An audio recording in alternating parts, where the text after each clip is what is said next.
Hello students, सभी को नमस्ते। मेरे आज के इस वीडियो में जो टॉपिक मैं लेके आया हूँ वो टॉपिक है स्टूडेंट जीन। आज हम जिस टॉपिक के बारे में बात करेंगे वो जीन है। जीन के बारे में बात करेंगे कि जीन एक्चुअली में होता क्या है और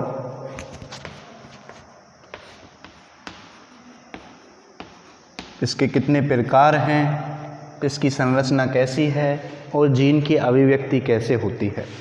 हम इसकी पहले बेसिक जानकारी के बारे में पढ़ेंगे, फिर इसके हम कुछ जो विशेष जानकारियां हैं उनके बारे में पढ़ेंगे। सबसे पहली बात कि जीन है जो होता क्या है स्टूडेंट्स। न्यूक्लिक अम्ल का एक सतत अनुक्रम, इसकी डेफिनेशन क्या है। न्यूक्लिक अम्ल का एक सतत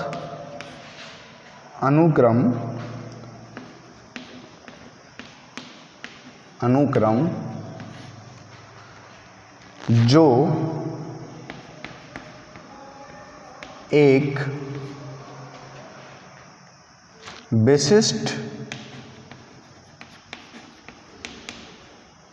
विशिष्ट पेप्टाइड को इंगित करता है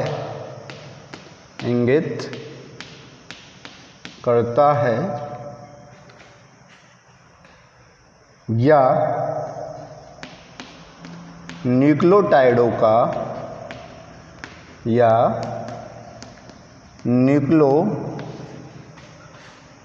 का वह कार्यात्मक खंड जो प्रोटीन के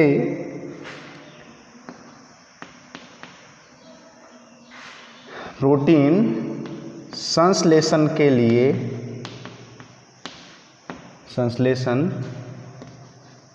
लिए कोड करता है। क्या कहलाता है स्टूडेंट? जीन कहलाता है। जीन कहलाता है। इसके बाद सबसे पहले जो ये बात कही वो किस साइंटिस्ट के द्वारा ये बात कही गई। जीन के लिए वैसे बहुत सारे साइंटिस्ट आए, लेकिन सबसे पहले जो ये बात कही थी वो कही थी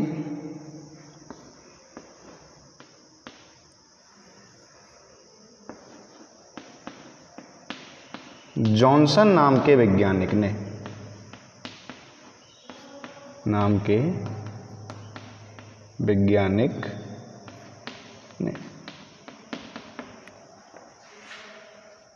उसके अलावा हम बात करें इसमें गुण कौन कौन से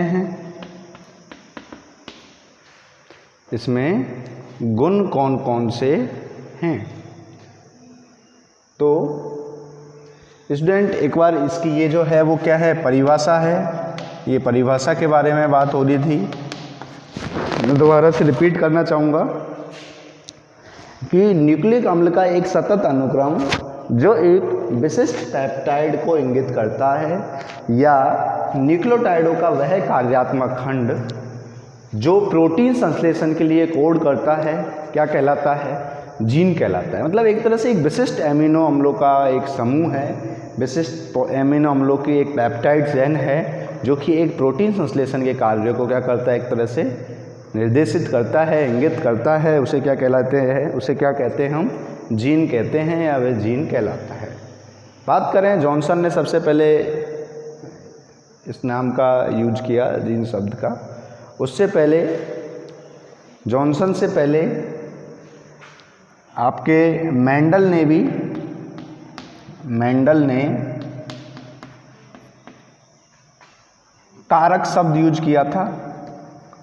कारक शब्द प्रयोग किया। इसके अलावा वैटसन की भी बात आती है, वैटसन, मॉर्गन, इन सब ने जीन के बारे में बताया।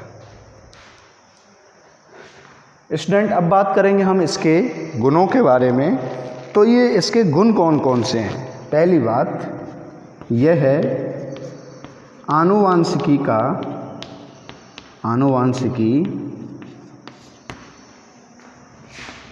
की भौतिक इकाई है, भौतिक इकाई है। कौन? ये जीन आनुवांशिक की भौतिक इकाई है।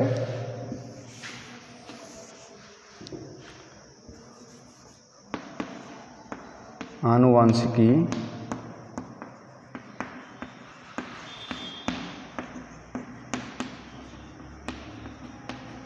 की भौतिक इकाई है।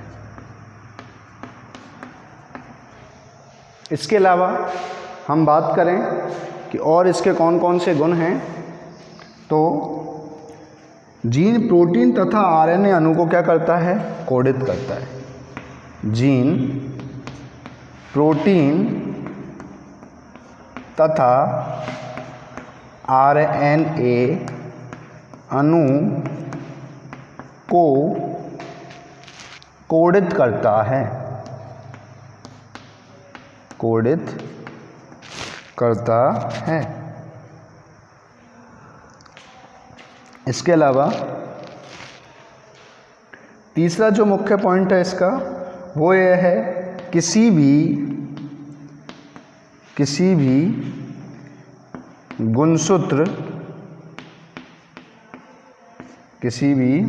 गुणसूत्र पर विशिष्ट स्थल पर स्थित यह डीएनए के अनुक्रम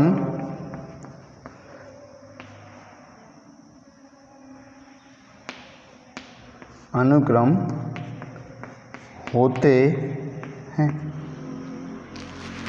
स्टूडेंट ये तीन मुख्य इसके गुण हैं। पहली बात ये भौतिक इकाई है आनुवांशिकी की।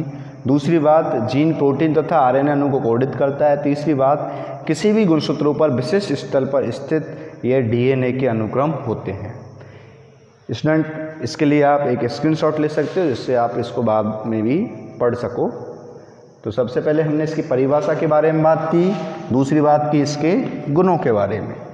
अब हम जो बात करने जा रहे हैं वो खास बात है जिससे आपको ये पूरा क्लियर हो जाएगा। वो बात क्या है स्टूडेंट कि एक्चुअली में ये जीन बनता किससे है क्या? तो सबसे पहले बात करते हैं हम किसकी? कोशिका। कोशिका के अंदर क्या होता है स्टूडेंट? केंद्रक। केंद्रक के अंदर आपका केंद्रिका वाला भाग, या आप ऐसा कह सकते हो कि गुणसूत्र। गुणसूत्र किससे बना हुआ है? डीएनए से। और गुणसूत्र के ऊपर क्या होते हैं? Dot dot. गुणसूत्र के ऊपर इस टाइप से डॉट डॉट क्या होते हैं? जीन। और ये जीन है वो किससे बने हुए हैं? डीएनए से। डीएनए किससे बना हुआ है? एन बेस राइबोज, शुगर और फॉस्फेट इनसे मिलके क्या बना हुआ है? डीएनए। तो अब आपको यहाँ से समझ आएगा कोशिका भाई अपना शरीर किससे बना हुआ है? कोशिका से। कोशिका में क्या होते हैं? केंद्रक। केंद्रक में क्या होते हैं? केंद्रिका। केंद्रिका में क्या होता है? गुणसूत्र। गुणसूत्र में क्या होते हैं? जीन। जीन में क्या होते हैं? जीन किससे बना हुआ है? डीएनए से। अर्थात आप ऐसे उल्टा बोल सकते हो, डीएनए से जीन बना हुआ है, जीनों से मिलके गुणसूत्र, गुणसूत्रों से केंद्रिका, केंद्रिका से क्या? केंद्रक, केंद्रक से कोशिका, और कोशिका से बहुत सारी कोशिकाओं के समूह से क्या बनता है? शरीर। तो इस प्रकार से ये बात आपको समझ आ जानी चाहिए। अब हम जो बात करने जा रहे हैं स्टूडेंट, वो कर रहे हैं कि जीन के लिए भिन्न भिन्न शब्द प्रयोग किए गए कि जीन को ये भी बोला जा सकता है, जीन को ये भी बोला जा सकता है। तो जीन के तकनीकी शब्द, तीसरी बात करेंगे हम, तकनीकी शब्द किसके लिए? जीन के लिए। पहला कौन सा है इसका? फर्स्ट है स्टूडेंट रिकॉन। रिकॉन, मैंने रेप्लिकेशन की बात बताई थी जब एक रेप्लिकॉन बताया था, और अब मैं रिकॉन बताऊंगा। यह जो शब्द है रिकॉन शब्द, यह है वेंजर नाम के वैज्ञानिक ने, वेंजर नाम के वैज्ञानिक ने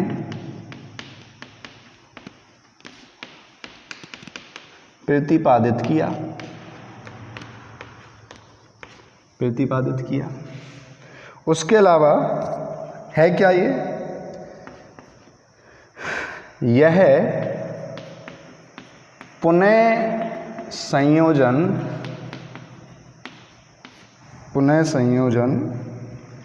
की सूक्ष्मतम इकाई है। पुनः संयोजन यानी कि रिकॉम्बिनेशन। जो आपका रिकॉम्बिनेशन होता है उसकी सूक्ष्मतम इकाई कौन है? जीन है। और इसके लिए जो शब्द यूज किया जाता है वो रिकॉन यूज किया जाता है, और इसको जिस साइंटिस्ट ने बताया वो वेंजर ने बताया। इसके अलावा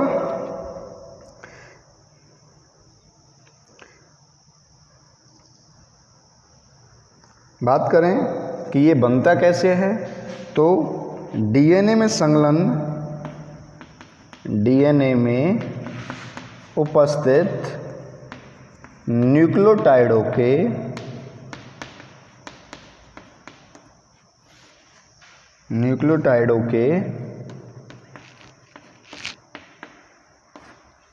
युगल से, युगल मतलब पेयर से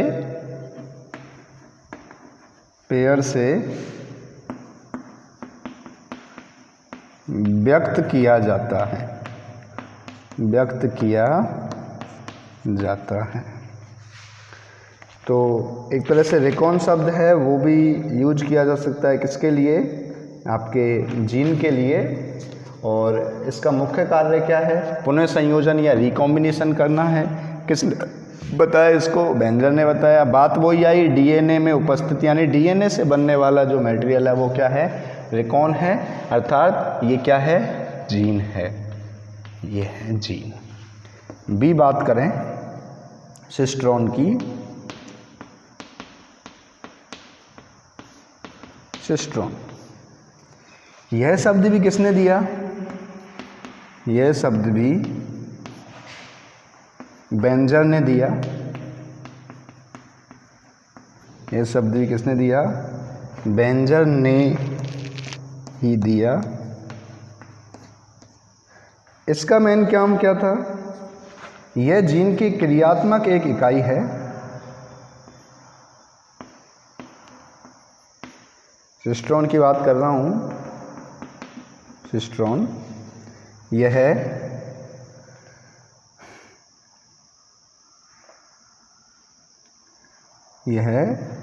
जीन की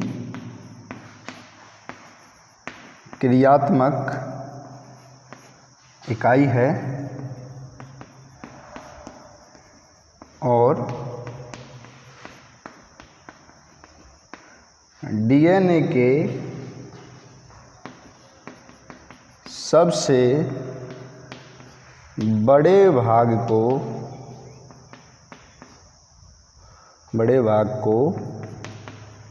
प्रदर्शित करती है। अर्थात सीधे से शब्दों में कहा जाए तो सिस्ट्रॉन है वो एक तरह से वेंजर ने ही दिया, और ये भी एक तरह से क्रियात्मक इकाई है। जीन की क्रियात्मक मतलब जीन के पार्ट हैं, जीन के ही पार्ट हैं। जीन के कुछ पार्ट को तो हमने क्या बोल दिया, रिकॉन बोल दिया। जीन के कुछ पार्ट को क्या बोल दिया, सिस्ट्रॉन बोल दिया। जीन के कुछ पार्ट को हम क्या बोलेंगे, म्यूटॉन बोलेंगे। तीसरा आपका आएगा सी, म्यूटॉन, म्यूटॉन। सिस्ट्रॉन का मुख्य कार्य किसमें है, क्रॉसिंग ओवर की क्रिया है, उसमें एक तरह से ये फायदेमंद होता है, क्रॉसिंग ओवर की प्रोसेस में लाभदायक है। बात करें म्यूटॉन की, तो म्यूटॉन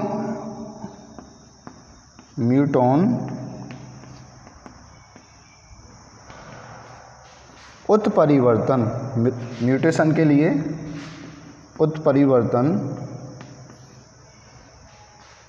की सूक्ष्मतम इकाई है। डीएनए का वह सूक्ष्मतम भाग जो उत्परिवर्तन करवाता है ये भी जीन का ही एक भाग है, ये भी जीन का एक भाग है, ये भी जीन का। लेकिन जीन में भी एक तरह से कुछ पर्टिकुलरी पार्टीशंस हो गए, कुछ पर्टिकुलर कार्य हो गए, इसलिए रिकॉन भाग, सिस्ट्रॉन भाग और म्यूटॉन भाग। अब बात करेंगे हम आगे, एक भाग होता है कम्प्लॉन भाग।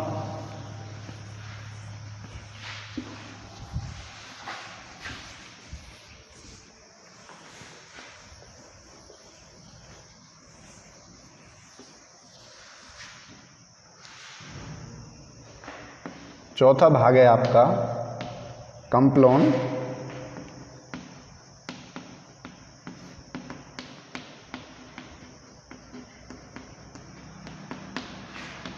कम्प्लॉन भाग है क्या, इसे सिस्ट्रॉन के स्थान पर, इसे सिस्ट्रॉन के स्थान पर प्रयोग किया जा सकता है।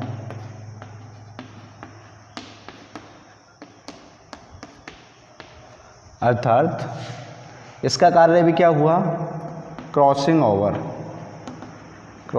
ओवर में लाभदायक, किसके लिए, जीन के लिए। इसके अलावा नेक्स्ट आपका जो पांचवा भाग है वो है ऑपरॉन।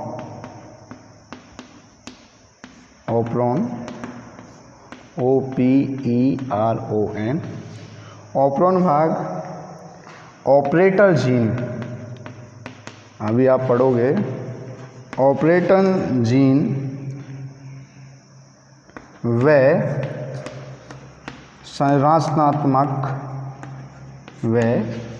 संरचनात्मक जीन को प्रदर्शित करता है। और छठवा है आपका रेप्लिकॉन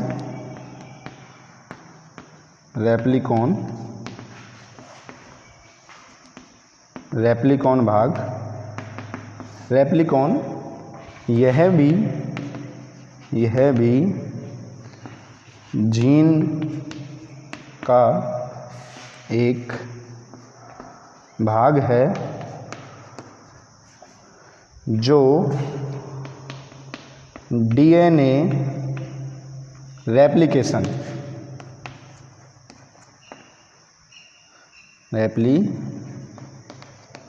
में सहायक होता है। स्टूडेंट, आज के जो इस वीडियो में हमने जो पढ़ा वो क्या क्या पढ़ा आपका मटेरियल, एक तो हमने पढ़ा क्या, जीन की परिभाषा, पहला। दूसरा, जीन के गुण। तीसरा, जीन के तकनीकी शब्द। इन जीन के तकनीकी शब्दों में हमने 3 तो ये पढ़े, आपका कौन कौन सा, कॉम्प्लोन, ऑपेरॉन और रेप्लिकॉन। चौथा आपने पढ़ा क्या, म्यूटॉन। 5वां आपने क्या पढ़ा, सिस्ट्रॉन। और 6वां आपने क्या पढ़ा, पहला जो पढ़ा था वो क्या था स्टूडेंट, रिकॉन। इस प्रकार से ये 6 शब्दावली पढ़ी जो आपको आगे जाके बहुत काम आएंगी। इनका नाम लेते रहेंगे हम, तो आपको बार बार समझाने की ज़रूरत नहीं है। बात करें सिस्ट्रॉन की तो क्रॉसिंग ओवर की प्रक्रिया में यूजेज होता है। म्यूटॉन की बात करें तो उत्परिवर्तन की प्रक्रिया में। रिकॉन की बात करें तो रिकॉम्बिनेशन की प्रक्रिया में। यानी रिकॉन वाले भाग से ही, रिकॉन जीन के रिकॉन वाले भाग से ही किसकी एक तरह से रिकॉम्बिनेशन का मैसेज मिलेगा। बात करें कॉम्प्लोन की तो सिस्ट्रॉन के साथ में सहायक है, कॉम्प्लीमेंट जीन भी बनाता है। ऑपरॉन की बात करें तो ऑपरेटर जीन और संरचनात्मक जीन को प्रदर्शित करता है। बात करें रेप्लिकॉन की तो रेप्लिकेशन में सहायक है। स्टूडेंट, मैं आशा करता हूँ कि आपको ये वीडियो समझ आया होगा। मैं इसके साथ में आपको नोट्स भी डालता रहूँगा, चिंता की कोई बात नहीं है। और विशेषकर विद्यास्थली कॉलेज वालों के लिए सूचना कि आपके जो इंटरनल टेस्ट हैं उनकी आप तैयारी करते रहें। 3 बुकों में से टेस्ट होंगे और आपको एक तरह से टेस्ट का जो टेस्ट पेपर है वो जैसे ही लॉकडाउन खुलेगा या जैसे ही पूर्णतः कॉलेज चालू होंगे तो आपको टेस्ट देना होगा। प्रैक्टिकल फाइल कंप्लीट रखें और आपके सेशनल वर्क का वर्क कंप्लीट रखें, क्योंकि हमारे हाथ में आपके 50 नंबर हैं और वो हम आपको तभी दे पाएंगे जब आपका कार्य पूर्णतः सही होगा। वीडियो को लाइक, शेयर एवं सब्सक्राइब करते रहें, जिससे कि हमें सकारात्मक एनर्जी मिले और हम बहुत अच्छे से आपको वीडियो प्रिपेयर कर पाएँ। स्टूडेंट, मैं आशा करता हूँ आपको वीडियो समझ आया होगा। धन्यवाद।